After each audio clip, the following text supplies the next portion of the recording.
All right, we're going to be talking about antecedents today, and the antecedent is what occurs before behaviors. And I like to think that antecedents evoke behaviors, that when a certain environmental stimuli that happens, it causes some behaviors to happen and others to not happen. And there's two parts of the antecedent that we're going to get into. Each one could be manipulated. Each one can be looked at as a way to stop problem behaviors or to promote behaviors we'd like to see. In our behavior support plan, one of the main strategies we use is modifying antecedent conditions to help support our VIPs. So let's get into it. Some of these slides we're going to skip over. Okay, so these are the two parts of an antecedent. And the two parts of the antecedent are, the first part is a motivating operation. There's some kind of motivation, the motivating operation momentarily alters the probability of behavior by altering the value of the consequence. So what does that mean? The first time I heard that altering the value of the consequence, I was like, what does that mean? And it took a little bit for me to understand exactly what that means. But simply saying, hey, when we're motivated for an item in the moment, some kind of consequence, it becomes valuable. So for instance, when I'm super hungry, if I go on a bike ride with one of my friends last Wednesday, and after the ride, and it's 90 degrees out, what kind of consequences after the ride would be very valuable to me? Getting food is one, yes. So it's kind of satiating that hunger would be very valuable to me in that moment. What else? Water, yeah. I'm, probably thirsty. It was so hot, so I'm likely to enjoy water a great deal, right? So a lot of my behaviors are going to lead to accessing water. What kind of behaviors am I going to have to access water? Behaviors that have been reinforced in the past. So when I've been thirsty in the past, I might go to the refrigerator, I might have access the water fountain, I might have turned the sink on, and all of these behaviors in my learning history have led to kind of becoming satiated with water. So a lot of times if we think about motivation, we could think about deprivation and satiation. When I'm deprived something that acted as a reinforcement in the past, I am likely, and the longer I go without that, more likely that will be kind of behaviors that I engage in. And also the consequence, or me experiencing the consequences from enjoying water, are going to be through the roof. After exercising, right, and this happened to me many times, and maybe to you guys too, where we would engage in exercise or go a long time without food. And then we go to a restaurant, and we might say, that was the best food I ever had, right? That was so good. I want to go back to that restaurant. It was so good. Maybe it was because you were so hungry, and eating the food at the time became very valuable. The consequence was very valuable in that moment for you. You could go back to the restaurant later, and when you're not as hungry, and it might not be as good, right? How good does that water taste when you're very thirsty? How good is hanging out with your friends when it's been a long time since you hung out with your friends? When we're deprived reinforcements in the past, the consequences of them become more valuable. And the opposite is true. When we kind of satiate with the reinforcement, when we satiate with having a lot of water, maybe we go to the buffet and we eat a lot of food. And what's likely we're not going to do after we went to the buffet? Go home and eat more food, right? So we are kind of abolishing those kind of behaviors because the value of eating food is next to nothing. After we had a ton to drink of water, that's what I'm talking about here, or booze, right? The next day, I'm not likely to go out and drink again, right? I'm kind of satiated that need. So the value of that consequence is super low. right? So we can kind of manipulate that kind of idea in many ways. For instance, we might have a VIP that has been, do you have an example? No, I'm sweating my neck. Okay. Sorry. I thought you had an example problem. So maybe we have a VIP and that is trouble accessing a community store because they are taking food off the shelves and opening up and eating. And this is an uncommon behavior we might see. And we want the person to be successful in the store. One antecedent strategy we might put into place is thinking about satiating that need, right? Giving the person some food or snacks before we go into this environment that this problem behavior could be occurring in. And then what we're doing is we're making the value of the consequence super low, right? We're making it very unlikely this person is going to take food because the value of it is next to nothing at that point. We can also do the opposite. So we can say to someone, we can teach mans for food. When would be a good time to teach a man for a food? Yeah, when there's a lot of motivation to eat. So maybe before lunch, we bust out those pretzels and we have that person requesting pretzels. And then that might lead to a request for what? After all the salt? Water, right? So now we're creating situations and using that motivation to produce a man. And the value of that food after a man occurs is going to really cause that man to instill in that person. Do those ideas make sense? So that's motivating operation. A lot of the strategies are going to be focused on altering motivational operations in one way or another. And I always think about satiation deprivation. After all the holiday parties in December, and I think about this every year. After all the holiday parties, we have the RBL party, your families get together, and the New Year's, like around that time you hang out with families so much, maybe. In January, I'm like, leave me alone, right? Leave me alone, please. I need a break from all this social encounters because I've been satiated with it. I've been nonstop going to kind of these social events. So the value of a social reinforcement is very low to me then, right? But imagine us on a desert island, right? We would die to talk to someone, right? We would love to talk to someone. The value of the consequences through the roof. Well, some of us. It all depends on our reinforcement, what we deem as reinforcement. So the other part, any questions about motivating operations? So if we have a good understanding of motivating operations, we can alter them one way or another to make behaviors less likely to occur or make behaviors more likely to occur. The other part of the antecedent is the discriminative stimuli, or a lot of times you'll hear people say SD. And this signals that reinforcement is available. When I'm very thirsty and I see the refrigerator is operating as an SD. It signals to my brain that reinforcement is available. When motivation and SDs collide, it is much more likely I'm going to engage in behaviors. When I'm very thirsty and there's a fridge available that dispenses purified water and ice, which I like, I am much more likely to engage in getting a drink, pouring myself a glass of water, because in the past that has satiated my thirst. And the value of it is very high.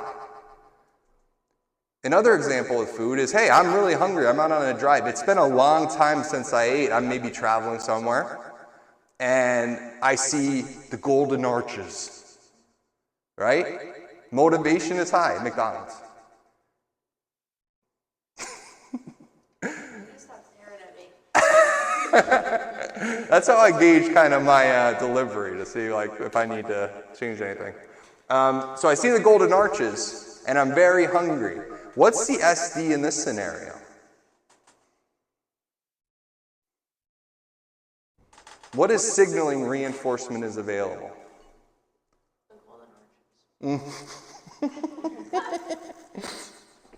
Absolutely correct. So that signals that reinforcement is available, right? So I'm much more likely to now turn into the drive-thru and order food, right? When this discriminative stimuli and motivating operations, the trick to kind of distinguish this stuff is you can't always see the motivation, right? The motivation's kind of internal a lot of times. Sure, sometimes we might like look at something or you know, be staring at food, and that might indicate there's motivation for food. But the discriminative stimuli are kind of objects and things in the environment that we are kind of signal to us that reinforcement is available. Does anyone have any other examples? What about like you haven't talked to your friends in a while? The motivation to talk to your friend is really high. What might be an SD in this case to access social encounters? Yeah, your telephone, right? The ding on your phone that goes off. Ooh, maybe that's Sandy. I don't know, whoever it may be. No, I don't know why that name popped in my head. Right, yeah. So guys, and like I said, the important thing is we recognize these. We can alter each one or both of them when we're working with our VIPs, like I said, to abate behaviors or make behaviors a lot less likely to occur, or to evoke behaviors or cause behaviors to occur. Many times when we're dealing with the problem behavior, there's high motivation and there's a signal that reinforcement's available. And when these two collide, we're going to evoke behaviors. And good, bad, or indifferent, the behavior, right? Whatever they did to access this reinforcement in the past is going to be what we see in that moment too. Okay, any questions about this? Okay, let's move on, please. So like I said, when we have an SD or discriminative stimulus and an EO for reinforcement, establishing operation, which means I'm very motivated for that type of reinforcement, it's going to be the most likely time that I'm going to engage in behaviors to access the consequence. If we alter one, and this is an S delta, or that signals extinction is available, that there's no reinforcement available or extinction, and I'm very motivated, maybe I'll engage in behaviors. If I satiate the need for that reinforcement, but signals it's available, so I'm not thirsty at all, and I walk by a water fountain, maybe I will take a sip, but maybe no. Probably no, I'm not going to, right? And what if I'm not thirsty at all, and there's nothing signaling that water is available? It's going to be the least likely time I'm going to engage in behaviors to get a drink. When I'm just came off Christmas with all my family, hanging out with everyone, and I left my phone at home, I'm not going to be engaging in behaviors to access social reinforcement. It's going to be very unlikely I will. Okay? This chart's really good to learn and understand. All right, let's continue, please. So classifying antecedent strategies. There's two types of antecedent strategies that we need to get into today. And I've attached our treatment plan. Well, Shay did for me, but thank you, Shay. One more slide.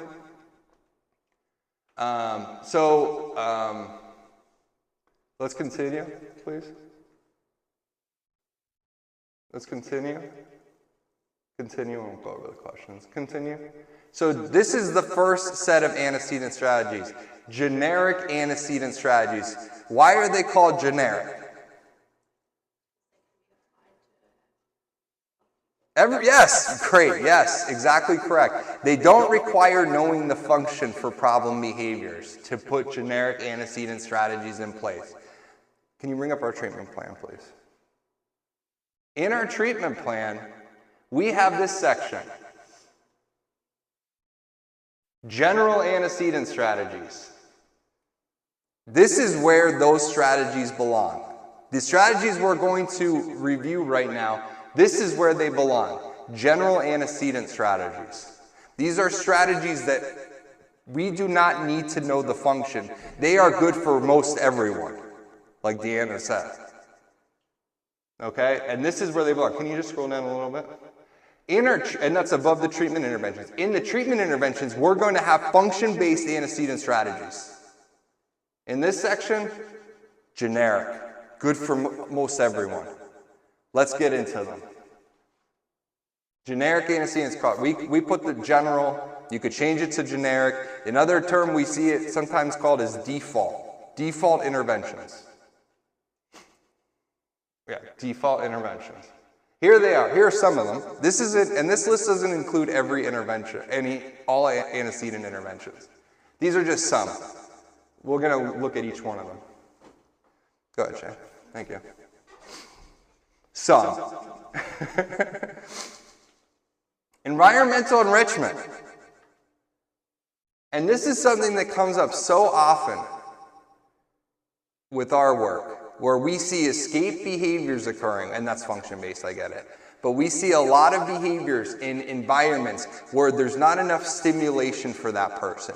They want it, we see VIPs going home early, want to go home early. We see people engaging in behaviors because they're bored. We see behaviors occurring because there's not enough stimulation in the environment to entice them or they have enjoyment. And enriching their environment is a great strategy. If I notice a VIP really has nothing enriching about their daily life, I may recommend environmental enrichment. And what I'm going to do is increase stimulation, attention, access to tangible activities. I'm going to make this environment super fun for them. And this is going to be a great way to prevent problem behaviors, by making this environment super fun. If I'm engaged in all this, I want to stay and hang out a while. Maybe. Right? Go ahead. Can you give an actual example of an antecedent strategy that focuses on environmental enrichment? Yeah. So I'm going to find out kind of what the VIP likes, and I'm going to put all that in. I'm going to find out what kind of attention they like, what kind of tangibles they like, and I'm going to fill their environment with all that fun stuff. And I'm going to make it super reinforcing and fun for them.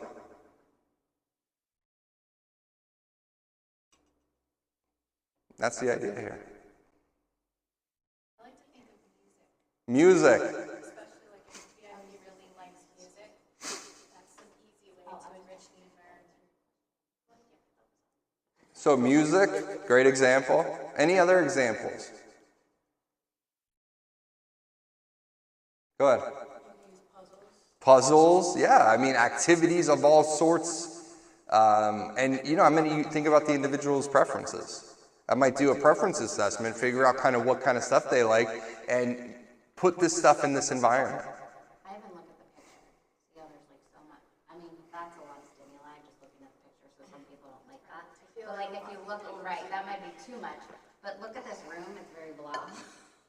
Like This particular, yeah, this yes. specific room right now is very blah.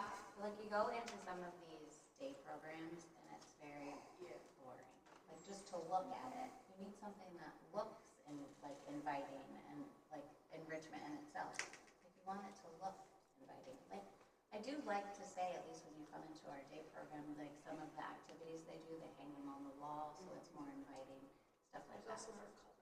Yes, color is a good thing. That might be a little overstimulating for I mean, some. I'm overstimulated just Right, I looking mean, at that reminds me, that's what you want. You want it to be inviting, you want it to be fun. Yeah, and think about us. Like, would we rather be in this room or the room upstairs that has a lot of nice furniture, that has pictures on the wall? There's pictures of all of us. We should do the training upstairs. Great idea, Becky. And if we're going to have to stay down here, which that's okay if we switch all these things that are happening, we just need to make this more inviting down here. you do. We got to enrich this environment. Like painting, yeah, paintings. All those kind of things are a way to enrich the environment. Think of things you guys like, maybe in your home, right? These are the kind of things. If we're kind of in this environment where we don't like it, now we have to go 5 days a week for 6 hours. To me, that could cause problem behaviors to occur. All right, and then guys, here are the mechanisms or the kind of approaches of why this works. It's going to help satiate the need for attention. When we're giving all that attention, satiate the need for escape. I don't want to escape a fun environment. It's going to give sensory stimulation. It's going to have discrimination effects, the signal reinforcements available, and it's going to break those contingencies. So just some examples, and we're not going to go through all of them for every single one, but just know they're there for your review in the future. All right, let's continue. Antecedent exercise. So engage the person in physical activities is a great way to release endorphins. And you don't have to go for a run or a bike ride, but you could go for a walk. You could go to the park. You could build this into the VIP's life. And the way I like to think about this is when I get to know this person, I'm going to kind of see if they're engaged, if they have these things. If they already have an enriched environment, I'm not going to put that in my treatment plan. If they already kind of go out a few times a week with a community worker and they walk around and they kind of engage in activities and exercise, I'm not going to recommend this to them. It's when we notice the absence of these things in our VIP's life. And you see, we're trying to build that kind of perfect, healthy day for this person because it's going to help set them up for success. No problem. You don't have to be sorry. You said about if they already do it a couple times a week, but what if they're really, really into exercising? Can we include it even if it's already in? Yeah, of course. Yeah, beef it up. This is going to help so much. It's going to release endorphins. It's going to make them feel better. It's going to help, with medical issues they may be experiencing. And we can, do we have to be an expert in this? No. If like someone's really into it, maybe we have them hang out with a personal trainer and learn a little bit about different exercises they can engage into. Go to the gym. There's so many things that we can do. And this is kind of part of environmental enrichment in a way. We're just kind of giving them access to a new activity, a new fun thing that's going to help them. All right, let's continue. Relaxation exercise. So kind of the other thing. I was in a program the other day, and for 15 minutes, they have where they put on calming music and everyone puts their head down for 15 minutes. And I'm like, wow, that's a great relaxation exercise that they're engaging in. And everyone had to do it. Not everyone, some people took a nap, other people kind of just put their head down and chilled out. Great way to kind of build into their day, relaxation. How many people, I like to go home, relax, open up a book, chill out, put on my comfy clothes, and I'm relaxing, right? That's kind of like my relaxation exercise. It doesn't have to be as strict as all these coping skills we talk about sometimes. Just kind of hanging out, creating getting a comfy couch to sit in with comfy clothes on. Some of our VIPs need to be shown this. They need to be shown how to relax and how to engage in relaxation exercise. Very important. All right, let's continue, please. Cushion antecedent predictors. Modify events that evoke problem behaviors is to abate the problem behaviors, make them less aversive. Okay? I'm going to send out an article about all of these as well that you guys can kind of delve into them a bit more. And this is kind of very general. We can modify events that evoke problem behaviors many times. Even if we're giving a demand, for instance, we might and then we're kind of getting into function-based strategies, but give them choices. We're going to modify how we deliver it, and those kind of things. All right, let's continue, please. This is a big one for our folks, and I hear it all the time. I heard it yesterday when I was out with Mark. From the caretakers of the VIP we were seeing, don't mention bad behavior.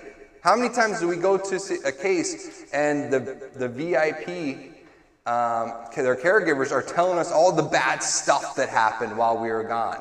Write it down, put it on the ABC forms, call me privately. Let's not do that right in front of the VIP. It's going to hurt our relationship, and a lot of times this is going to evoke problem behaviors when we talk about bad behaviors in front of our VIPs. This could be in every single treatment plan as the number one strategy under general section. Do not mention bad behaviors in front of the person. No one likes that. Not many people like that, I should say. Medical treatment. How many times do we talk about this in supervision? We're wondering if the person's seen a doctor recently, seen a dentist. They have access to medical treatment interventions. When's the last time they had a physical? Where they're engaging in behaviors, they have no reliable way to communicate.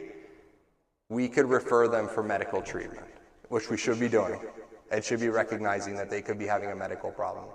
Someone doesn't, can't communicate. I'm always thinking about their teeth, their ears, GI issues. A lot of folks suffer from dietary restrictions that might not be identified. So a lot of issues going on. When is the last time they saw a doctor? This could be impacting problem behaviors that no behavioral intervention is going to cure. Okay? Non-contingent restraints and protective equipment is another generic one, but we would need Human Rights Committee approval for this one. Using physical and we would never use a mechanical restraint. Well, I shouldn't say that because we did one time. Arm bars to help someone from gouging their neck, which had to be approved by doctors and also the Human Rights Committee. And we only use them in the most severe cases, but this is another example of a generic intervention. Any questions about any of these? I included some more, and I know Becky always wants me to talk about this. So I attached another document about BDNF. You know where you put it? I put it right in the chat I sent to you.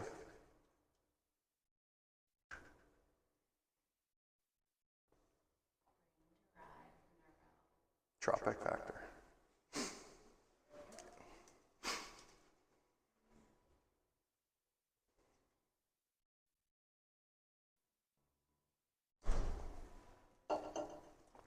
You see it there, Shay? No. Which It should be. art? This one? Oh, maybe I didn't send it to you. I thought I sent it to you in the same. No, I guess I didn't. So, okay, sorry about that, guys. I thought I sent it to you. I thought I sent two in the same one. So BDNF is just good things we can do to help our VIPs. And when we have good health, and a lot of these are associated with good health, good physical health and good mental health. When we kind of set our VIPs up for success by focusing on a healthy lifestyle, we can really promote a much better teaching for us. When someone is well rested, that's where BDNF comes in, where we do a lot better at learning things when we have these things built in. Some examples that aren't included in this training are eating a balanced diet, a nutritious diet, which could be very helpful for our VIPs. When we eat good, we feel good, right? How about sleep? Making sure our VIPs are sleeping as much as they need to and uninterrupted.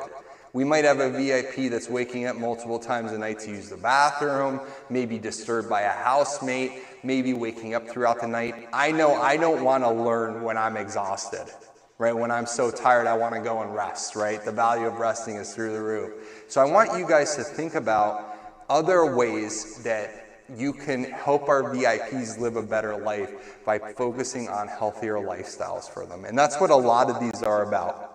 Right, is just kind of building that healthy day for them, that healthy week, so that they can be more successful. And when we go into our treatment interventions, we are going to be much more successful with them because we kind of encourage this great healthy day for them. And they don't have to do this all the time, but most of the time would be very advantageous to them. Eating right, sleeping. Can you guys think of anything else that I might have missed? That might be generic, not really focused on any particular function.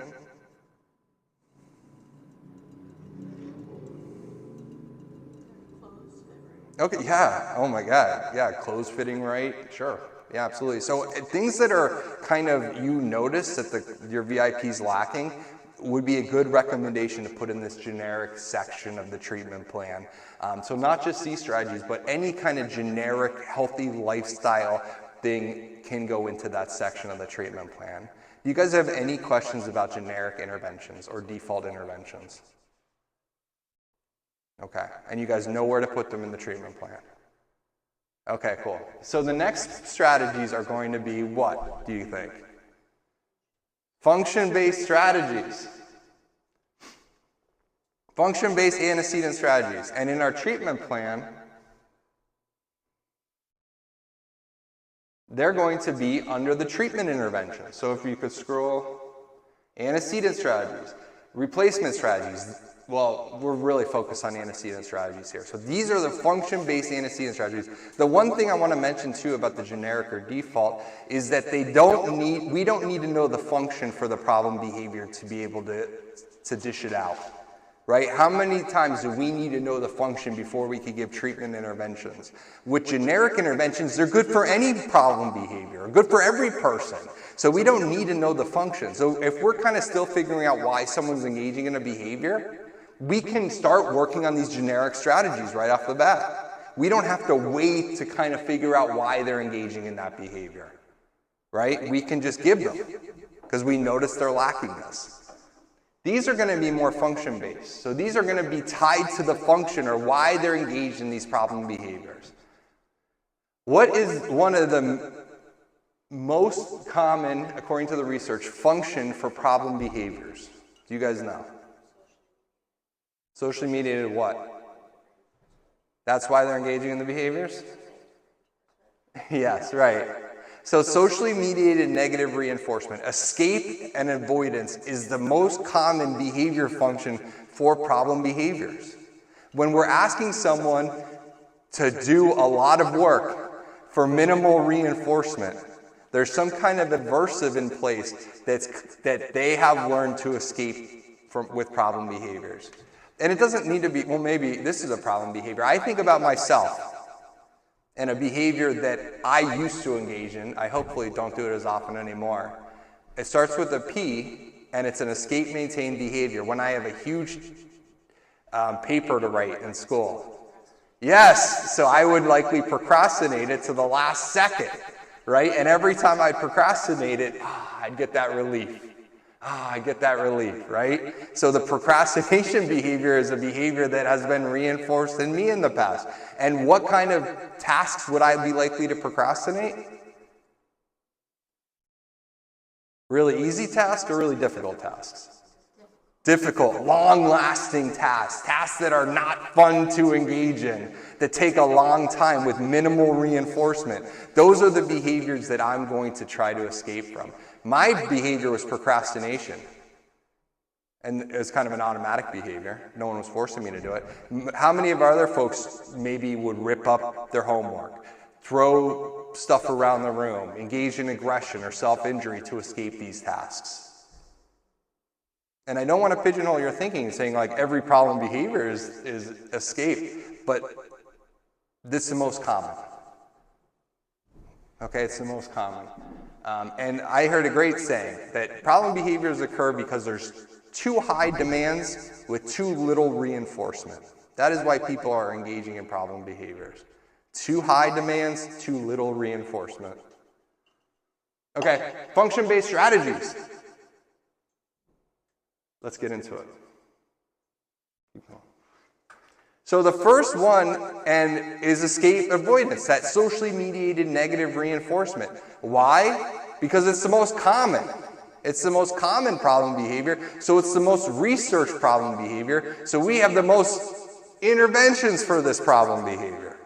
Escape or avoidance, socially mediated negative reinforcement. Okay, let's get into it. Stimulus fading and gradually reintroducing a task or demand, duration, frequency. And I always think about math for this, I don't know why. How about the teacher that, gives you a 30-question math test or homework, and you don't do it, you rip it up, you destroy it. Well, maybe the teacher is going to reintroduce it by having you do what now? 3 questions. And we're going to slowly build up their endurance to do this task. We're asking our VIPs, maybe more appropriate to us, and this example just came up, to make a bagel. Right? And there's all these steps that go into making a bagel. Right? And this person's engaging in problem behaviors to escape it. It's too much. Too much of a demand, not enough reinforcement. So maybe I have them do just the last task and do a backwards chain, right? And now they only have to do the last step of this task, and then they can enjoy the reinforcement of the bagel. And what I'm doing is I'm helping prevent that problem behavior occurring. In the future, I'm going to keep reintroducing more and more tasks to them. And think about our chaining procedures that might be put into place for this. It's going to abate behaviors that escape or avoid. So when I see problem behaviors, when I see an aversive being put into place for one of our VIPs, and they are engaging in problem behaviors, how can I reduce the adversity of this, or the dislike of this task? How can I make it easier for them? And how can I increase reinforcement for this task? And please stop me anytime if you guys have questions. I like to think of this one as making things less effortful. Less effortful, yes, exactly. Making them easier. And like my example with my procrastination behavior, if the teacher was like, hey, just write a paragraph and you're good, we're going to get you that A, I'd be much more likely to just do that rather than a 10-page double-spaced. Oh, brings back nightmares, right? So we're going to gradually reintroduce the task. We're going to notice what's causing the problems and reintroduce this task so it's easier for them, less effortful. And we're going to increase the reinforcement. Okay, let's continue. Gradual exposure or desensitization. So this is kind of our phobia strategy. Someone is scared to go to the dentist, scared to go to the doctors, scared to go to the store, scared to ride in a car. We're going to slowly expose them to this. Yeah, right. We're going to, and the first step here is relaxation training. So back to our generic strategies for a minute, and then we're going to gradually expose them. How much do we need to go back? Maybe far. Maybe I need to encourage the family, or we will, we're going to buy safe medical equipment. Maybe the dentist, we're going to buy a fake dental set. We're going to buy the doctor's coat. I'm going to set up a little operation room in the home. And I'm going to slowly have them play with these safe items, of course. I'm going to show them the cloak. I'm going to maybe put it on. I'm going to make it fun. I'm going to show them pictures. I'm going to play them sounds. Then I may visit the doctor's office when no one's there. And maybe it's just the waiting room at first. I'm going to slowly expose them to this adversive. Hopefully not causing problem behaviors because I'm doing it so gradually. Okay? And I love the first idea, the first strategies here, buying that stuff in the safe environment of their home. Exposing it to them at their home, where they live. Setting it up so slowly, and then building into where they could go see a doctor. We might run into a VIP that needs access to medical treatment from our generic strategies, but will not go due to problem behaviors, and the doctor's hesitant. But they need it. They could have much more serious issues if this doesn't get addressed. This is your strategy you're thinking about. Okay? Any questions about this? And if we needed to implement this, we would come up with an individualized plan, just like all of them. We're not going to get into all the strategies here. All right, let's continue. Curricular instructional revisions. So these are some ways to alter task demands. And these are great. When I'm writing my treatment plan, guys, I am literally have this training up. And I'm going through each line by line to see if my VIP would benefit from this strategy. Look at what we might do. Alter timing of a task. I love this one. Embed demands within reinforcing activities. We might have a case where time to take a shower, time for this, time for that, and they're having problem behaviors they don't escape.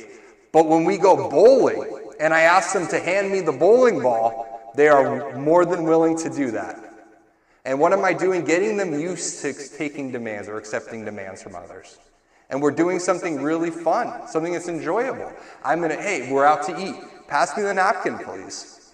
Well, that's a demand that they would likely to want to escape from in the home setting, asking to take a shower, but now we are embedding that demand in something that's really fun. Much more likely to do it. In the future, they'd be much more likely to follow through with that demand as well, if I could keep practicing that. If I could keep practicing that idea. Provide assistance. I have like a case for each one of these in my mind. Every time I say one, I'm like, I had a VIP that had required to do all their laundry. If they made one mistake, they're getting screamed at. What's kind of strategy? Hey, why don't we help them with this task? I would go and help them with the laundry. They're not engaging in problem behaviors with me now that I'm helping them with the task, and I'm slowly fading away my help, of course, over time. Much less likely to engage in problem behaviors when we provide assistance. Increased predictability. I'm going to, before transitions, before things happen, I'm going to review with them what's going to happen. Right? Hey, we're going to be moving to the gymnasium in a couple of minutes. Just want to let you know. Hey, we're going into the library. We need to make sure we have our indoor voices when we go in there. Just reviewing what they can expect. Curricular revision, so we talked about that already. And modifying features of the task. Maybe we have, and I'm just looking at this example, maybe we have a VIP that loves to paint and they have math homework. Well, maybe I could use the paintbrush to have them do math homework. Just an example that just came to my mind right now. But I'm going to modify features of the task to make it more repetitive, which I think is another strategy. All right, let's continue, please. Provide choices. This is so important for us. Providing choices between an apple and a donut. What are you going to choose? Right now, I would choose the donut. I love sprinkles too. Even if it's half thin, I'm taking it. Providing choices. Let the person control some aspect of the task. Type, order, timing. Hey, we had to take a shower today. Let me know when you want to take it. Let me know when you're ready. You tell me, hey, we have to go to Sam's Club, we have to go grocery shopping, and we have to stop at the pet store. You tell me what order we're going to do that in. What would you like to do? Yeah, right. Yeah, I agree. Let me know when you're ready to go. Hey, do you want to do dishes or laundry? Sometimes I see this strategy used against people. They'll give a really highly preferred they'll give a non-preferred activity with an activity that's not good at all. For instance, how about this, Becky? Lie in bed or go for a walk? Yeah, let's not do that idea. Let's not do that idea. That's not focusing on the VIP's benefit. Resting? Right. Go ahead. And it's important, because I actually talked to Mark a little bit about this yesterday with providing choices. It's important to give two choices and not just one, and then the other choice is nothing. Right. We had a conversation about that. Yes. Yeah, right. We need two good choices, or two similar choices, right? Or, so make sure we don't provide choices that have nothing as one of the choices. All right, any questions about providing choices? Makes sense. Okay, guys. This is it. Time contingent escape. The other term that I still hear is non-contingent reinforcement. These are the same exact thing. The new term for this is time contingent escape. We do not use the term non-contingent reinforcement anymore. You may see it. It's outlasting our strives to get rid of it. But the correct term for this is time contingent escape. So when you hear non-contingent reinforcement, they are talking about this time-based schedule. And what are we going to do for a time-based escape? We're going to remove the task on a time-based schedule. We're going to give this person breaks very often when we're engaged in this. If we're giving someone reinforcement, what kind of effect is that going to have on behavior? If we're giving someone what their problem behaviors, and think about yourself. If we give you the consequence, are you likely to engage in the behavior? Doesn't matter. It's a reinforcing consequence.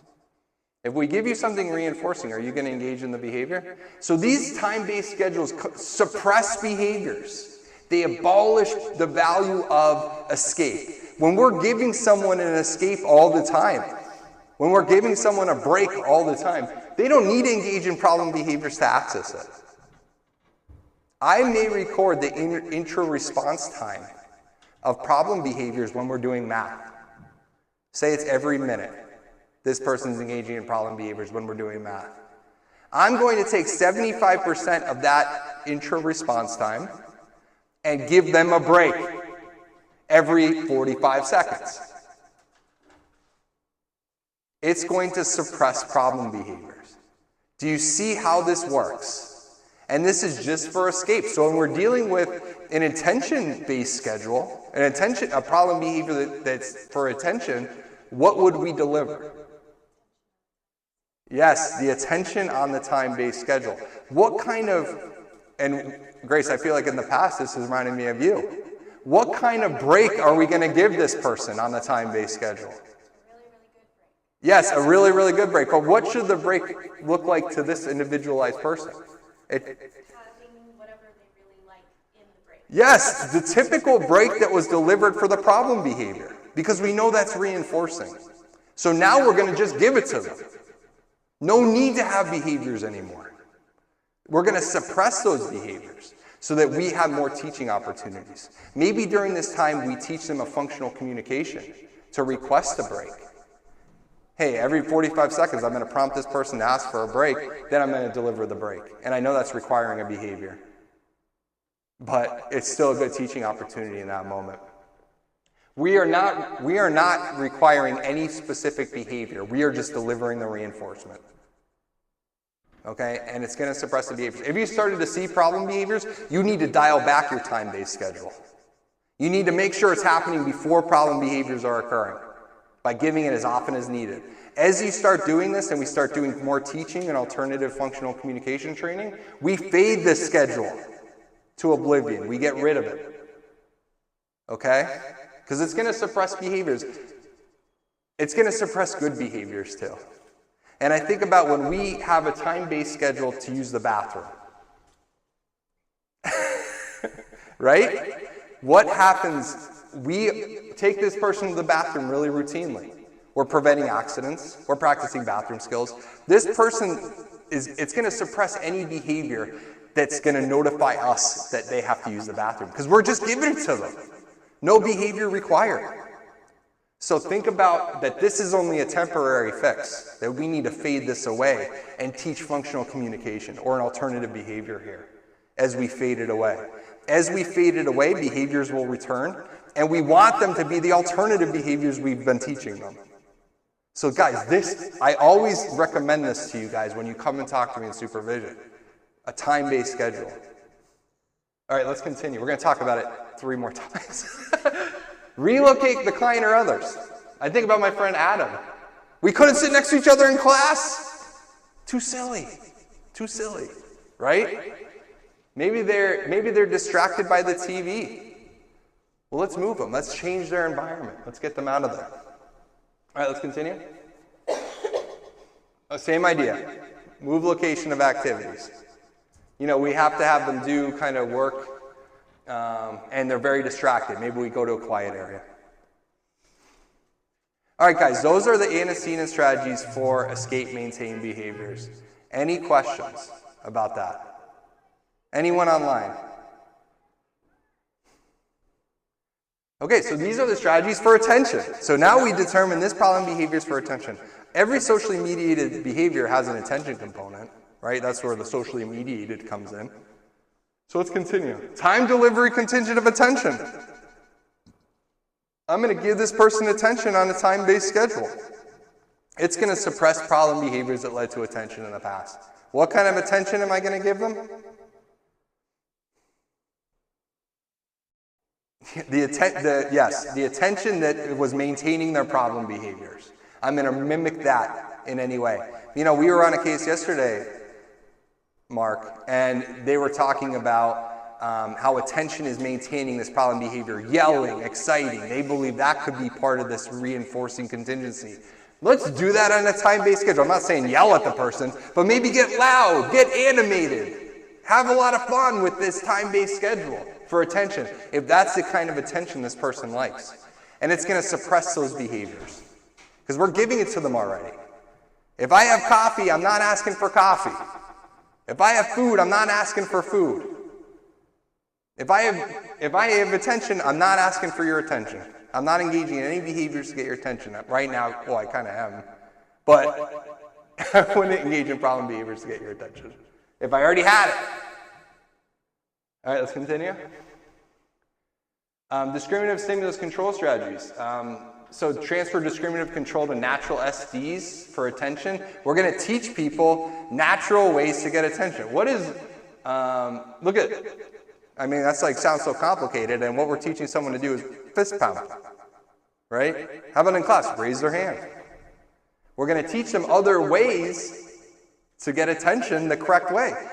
Diego does a great job with one of our VIPs tapping on, these strategies aren't complicated, tapping on the shoulder to get my attention from a nonverbal VIP we work with, non-vocal I should say. Instead of kicking them. Works great. And think about the attention you'll get when I kick someone or when I tap them on the shoulder. What a difference. What a difference the consequence will be. Yeah. All right, let's continue. So those are the attention-based antecedent strategies. The next ones are tangible activities. So I'm engaging in problem behaviors to get access. What do you think the first strategy is going to be here, guys? Never having this training before. What is going to be the first strategy, do you think?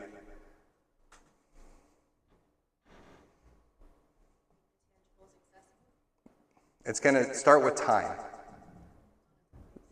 Time-based schedule, guys. It's the same strategy for each of the functions. See what I did there, right? We're going to let this person hang out with the robot.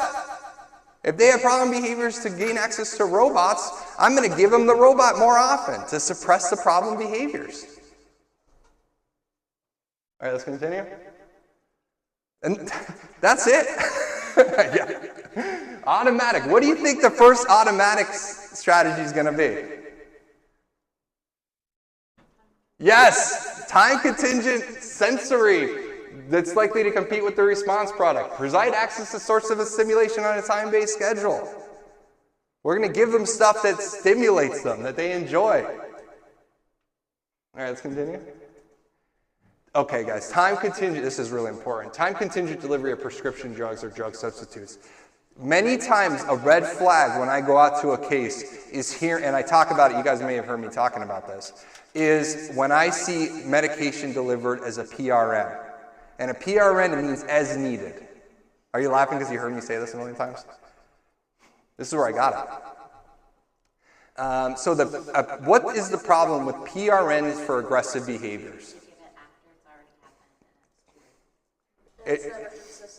It's too late and maybe never consistent. What is the reinforcement applications of giving a relief for a problem behavior?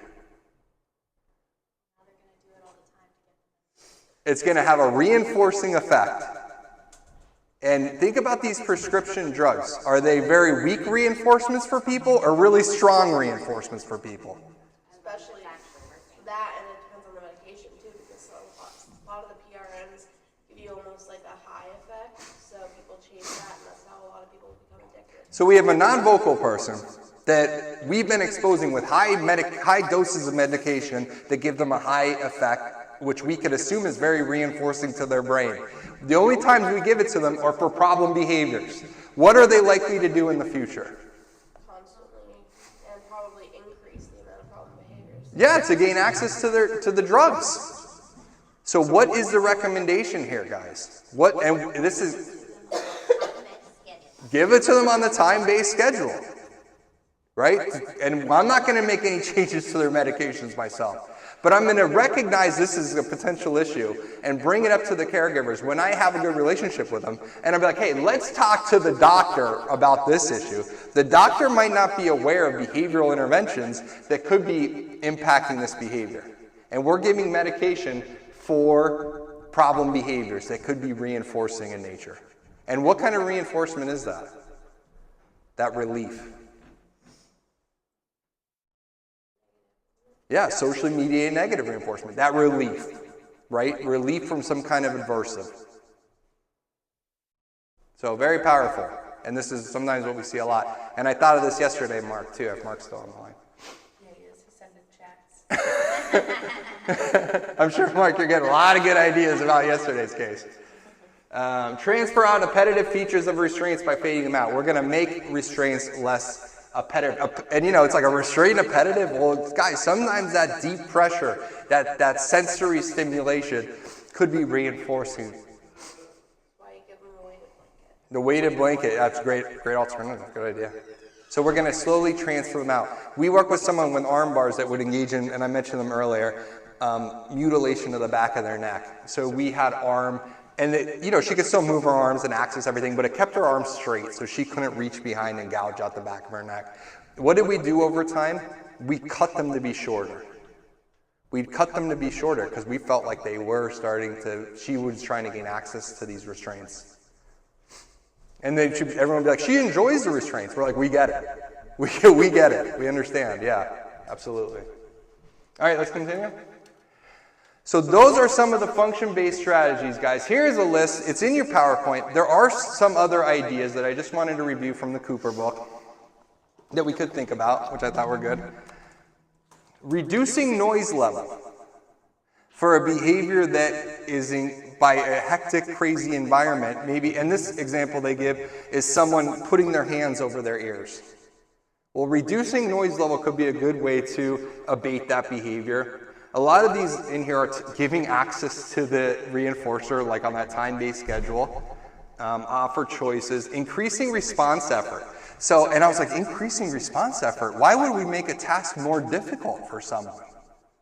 Well, the example they give here, well, can anyone give me an example of what we might increase the response effort for? And I had to read, so I couldn't think of it at first. A pica behavior. So we would make that behavior more difficult for them to complete. And that's going to reduce pica behavior. So I was like, wow, blew my mind. Thinking about a strategy in a new way. Providing corrective prompts as an antecedent event. Hey, if you need a break, just let me know. If you need a break, just let me know. The other one more example that I want to give you is behavioral momentum. And I've been talking more and more about this to you guys in supervision. And the idea is there's high P behaviors or high probability behaviors that we are likely to see our VIP engage in. And then the low P behaviors or low probability behaviors, which are the target behaviors we'd like them to do. And the idea here is we would give 3 or more high P behaviors, delivering reinforcement, a positive statement, between each one. And then the low P behavior occurs on the fourth one or later. So the idea is, hey, they followed through with my directive, I provide reinforcement. I repeat it, they get reinforcement. I do that at least 3 times. The fourth task is the low P behavior that I want them to engage in, the target behavior. These are some examples of high P behaviors. Giving teacher a high five, and they kind of recorded, this person was 100% doing that every time. So that would be a good high P behavior, very likely to happen. Give teacher a high five. Give teacher a fist pound. Put hands on desk, 90% of the time. Pick up writing utensil. And then stop talking and continuing working on your assignment is the low P behavior, right? And I might be clap your hands, touch your head, shake my hand, let's go to the bathroom. And I'm giving those, and I'm making sure that every time I'm delivering reinforcement after every one of these statements. Good job touching your nose. Good job clapping your hands. Good job giving me a high five. Hand me that pencil. Good job handing me the pencil. I might not say good job every time, right? That's not good. Because that's not varying my reinforcement. But then I'd say, okay, let's go to the bathroom now. Great job going to the bathroom. Right? So I'm kind of using these high P behaviors to motivate a low P behavior. And we call that behavioral momentum. And this is kind of an escape function that I would recommend. And it works, guys. It works.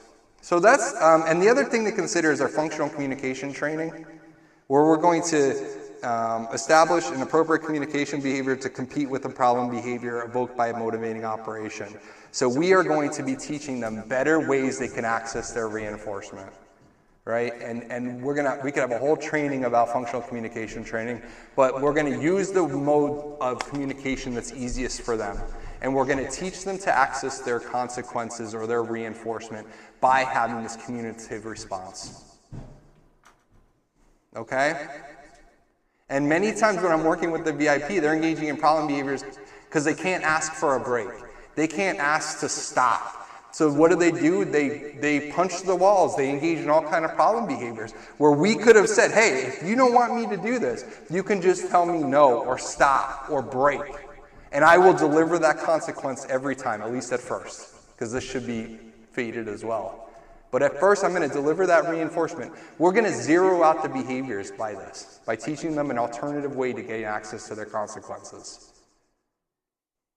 You guys have any questions about antecedent-based trainings or strategies? Was it informative to you guys? Okay. Thank you so much for your attention. If you guys have any questions or need any assistance, please let me know. Like I said, when I'm doing this, when I'm writing treatment plans, I am bringing up this PowerPoint and I'm going through it as a way to kind of help me pull out strategies that would be a good fit for this VIP. Okay? Generic strategies don't require function. They're good for everyone. Your function-based strategy should tie to your hypothesis statement of why behaviors are occurring. All right, I hope you guys have a great day. Thank you very much.